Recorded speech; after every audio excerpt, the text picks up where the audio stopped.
But the core of the fraud, make no mistake, were the fraudulent users. What's interesting to me about this whole story, and I think some of the biggest kind of discussion points around this hover around JP Morgan's miss in their due diligence, and how did such a sophisticated, such a large, such a well-resourced, such a talented investment bank like JP Morgan miss this in due diligence?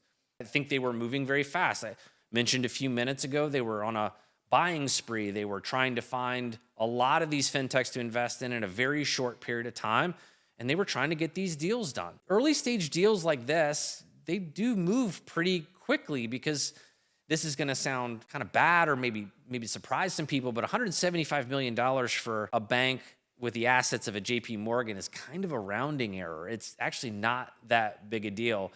I have no idea what that due diligence team looked like at JP Morgan. I have no idea how it operated, and I certainly have no idea. There could have been the one lone voice sitting in the corner, recent grad from Fordham, who's putting his hand up or her hand up and saying, something doesn't smell right about this, and the grizzled veteran investment bankers are all just shushing the young pup in the corner. That very well could have happened, but in any case, they ignored it or they missed it or something, because they basically trusted the data they were given. And as I said in the opening, this kind of due diligence failure happens more often than you think. I mean, the frequency would probably surprise most people when you just miss something in due diligence.